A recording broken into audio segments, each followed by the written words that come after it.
प्यारे बच्चों, मैं हूं सुजाता चौहान और आप सभी का अपने चैनल पर एक बार फिर स्वागत करती हूं। बच्चों, आज का जो हमारा लेसन है वह है चतुर टॉम। तो चलिए स्टार्ट करते हैं ये प्यारी सी कहानी। एक था टॉम, छोटा सा लेकिन बड़ा ही नटखट और बहादुर बच्चा। वह अपनी बूढ़ी पॉली मौसी के साथ रहता था। पॉली मौसी उसकी शरारतों से कभी कभी तंग आ जाती थी, लेकिन टॉम की चतुराई देखकर उनके होठों पर भी मुस्कान आ जाती थी। पर एक दिन पॉली मासी का धैर्य जवाब दे गया। टॉम के शैतानी देखकर उन्होंने उसे सजा सुना दी। उसे घर की बड़ी सी चार दीवारी पर सफेदी करने का जिम्मा सौंपा गया। शनिवार का दिन था। हर तरफ गुनगुनी धूप की मुस्कान बिखरी थी।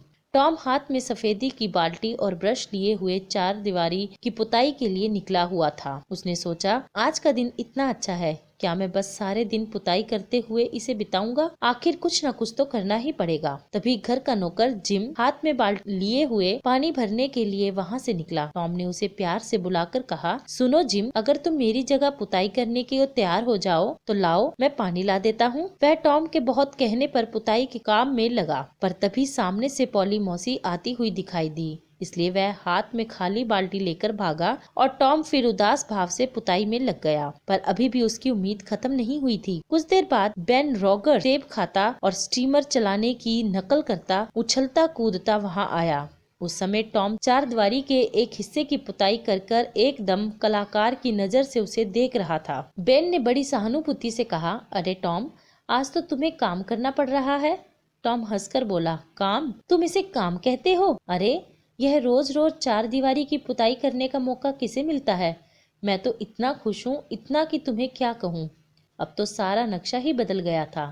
बेन को लगा, काश मुझे भी थोड़ी देर पुताई का यह मौका मिल जाए। उसने बड़ी मनुहार करते हुए कहा, टॉम, जरा मुझे भी पुताई करने दो ना। अब टॉम के नखरे करने की बारी थी। बोला, बेन, क्या कहूँ, पॉली मौसी नहीं मानती है। यहाँ जिम भी पुताई करना चाहता था और सिड भी, पर मैंने साफ मना कर दिया। अगर कुछ गड़बड़ हो जाए तो जानते हो पॉली मौसी मुझे कितना डांटेगी। अब बेन ने और भी विनम्रता के साथ अनुरोध किया, देखो टॉम, मेरी बात पर विश्वास करो, मैं बड़ी सावधानी से पुताई करूंगा, कहीं कुछ गड़बड़ नहीं होगी। और हाँ, बदले में मैं तुम्हें अपना सेब भी दूंगा। टॉम ने बड़ा एहसान दिखाते हुए अपना ब्रश छोड़ दिया और बेन उसकी जगह बड़ी खुशी से पुताई करने में जुट गया। थोड़ी देर बाद कुछ और भी लड़के आए। वे आते ही टॉम को चिढ़ाने की कोशिश करते, मगर किसी न किसी तरह चतुर टॉम की बातों में फंस जाते। एक थकता तो दूसरा ब्रश को हाथ में लेकर जोश से पुताई करने में जुट जाता। टॉम आराम से एक तरफ बैठा उन लड़कों के काम को देख रहा था और उन्हें बताता भी जा रहा था, भाई ऐसे नहीं, ऐसे पुताई करो। लड़के सोचते कहीं उनके हाथ से ब्रश न छीन लिया जाए, इसलिए वे टॉम के एक एक आदेश को पूरी बारीकी से पालन करते। यही नहीं, जो बच्चे पुताई करने की अनुमति हासिल करते, वे टॉम को अपनी प्रिय चीज देकर प्रसन्न करने की कोशिश करते। अब टॉम के पास चौक के टुकड़े, कांच की चूड़ियां, चाकू का हैंडल, कुत्ते का पट्टा, नीली शीशी का टुकड़ा जैसी बहुमूल्य वस्तुओं का ढेर लग गया था। वह अपने आप को दुनिया का सबसे धनी आदमी समझ रहा था। कुछ ही देर में चार दीवारी पर तीन तीन बार पुताई हो गई और चार दीवारी एकदम जगमगाने लगी थी। अब टॉम की खुशी का भला क्या ठिकाना था।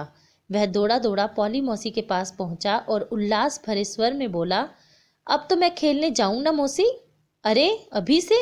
पहले पुताई तो पूरी कर लो।